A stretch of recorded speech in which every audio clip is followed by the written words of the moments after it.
안녕하세요. 하다스터디 국어과 예쌤입니다. 자, 지금 현재 독해력 진단 테스트를 나가고 있는데요. 자, 우리 금리 지문, 친구들이 많이 어려워했던 지문인데요. 자, 이 금리를 보자마자 이게 뭐야? 라고 했던 친구들이라면 경제 개념에 대한 기본적인 용어들은 정리를 하고 가실 필요가 있습니다. 딱 경제 지문을 만났을 때 이게 뭐지? 라고 경제 용어에 대한 생소함을 가지고 있다라고 하면 지문 자체가 굉장히 어렵게 느껴져요. 자, 그래서 경제 용어에 대한 한 번의 정리가 필요할 것 같고, 자, 여기서는 금리가 무엇인지 알고 보셔야 되기 때문에 대략적으로 설명을 해드리자면 금리는 이자의 비율이라고 생각하시면 돼요. 자, 그런데 이 이자라고 하는 거는 쉽게 생각하면 약간 보너스라고 생각을 하시면 되는데요. 자, 저축에서 우리 보너스는 어떤 거죠? 너무 좋죠. 자, 근데 대출에서 보너스 어때요? 너무 싫어. 돈이 막 더 많이 불어나는 거니까. 빚이 불어나는 거니까. 자, 그랬을 때 우리 이런 금리를 가지고 이야기를 할 거래요. 자, 무슨 얘기를 할지 한번 살펴보는데 첫 번째에서 우리 금리의 흐름을 예측하는 방법이 있을까라고 질문을 던져요.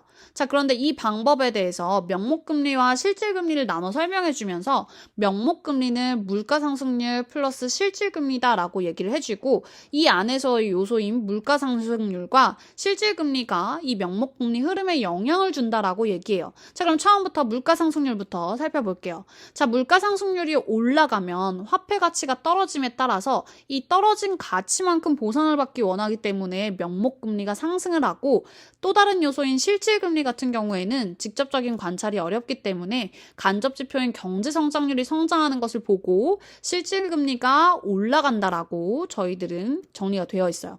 자, 그 다음에 금리 결정의 기초에는 정책금리가 영향을 끼친다라고 되어 있는데요. 이 정책금리는 기준금리로서 나라에서 결정하는 금리에 해당하는데 이 금리 어떻게 결정이 되냐라고 했을 때 이 금리 결정에 영향을 주는 요소에는 아까 봤던 우리 물가상승률이 영향을 준다라고 되어 있어요. 자, 이 물가상승률이 만약에 너무 높다라고 하면 문제가 되죠. 자, 그렇다면 나라에서는 이 금리를 올려서 그리고 물가 안정을 도모한다라고 되어 있어요. 자, 또한 우리 아까 봤던 경제성장률이 만약에 너무 부진하다라고 하면 정책금리를 내려서 경기 활성화를 유도한다라고 되어 있어요. 자, 이렇게 정책금리에 물가 상승률과 경제 성장률이 영향을 주고 이것들은 또 다시 물가나 경기 활성화에 영향을 준다라고 하는 거. 그래서 정책금리를 통해서 정부는 경제 전반에 영향을 끼치고자 한다라고 하는 내용이 이 지문의 내용이었습니다.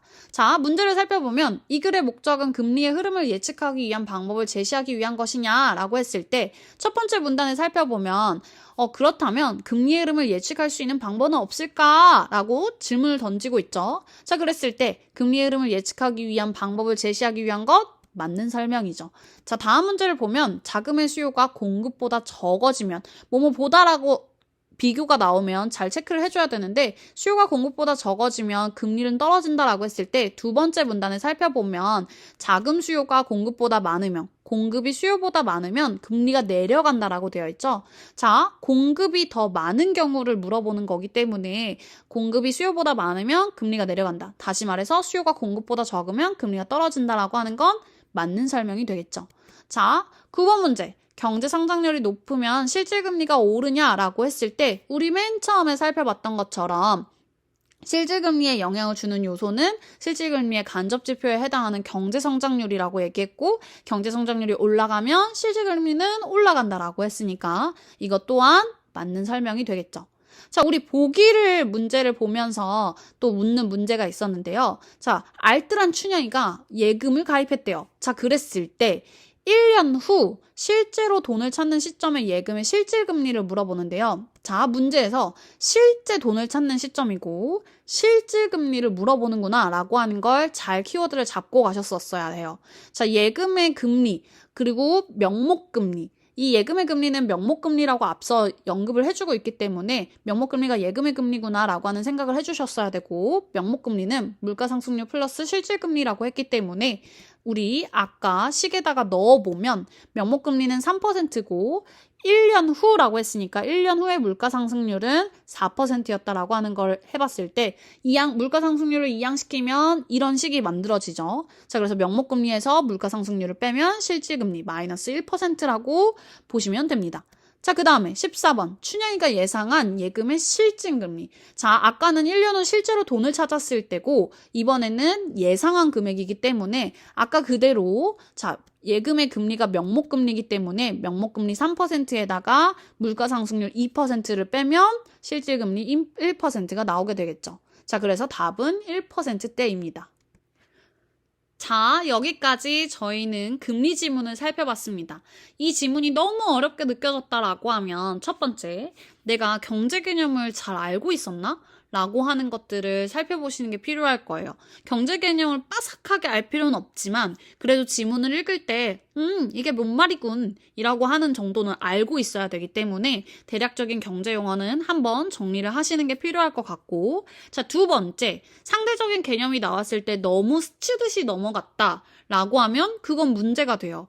뭐가 뭐에 영향을 줬다라고 하는 요소 정도는 파악을 하고 가셔야 되기 때문에 지문을 읽을 때 뭐가 증가하면 뭐가 감소된다 라고 하는 이런 비례 관계가 나왔을 때 그 부분들은 한번 잡아주시는 게 필요하고, 선지에서 묻고자 하는 게 정확하게 무엇인지를 체크를 해주셔야 합니다. 자, 오늘은 금리에 대해서 살펴봤고 다음 시간에 다른 독해력 테스트로 만나보도록 하겠습니다. 안녕! 끝!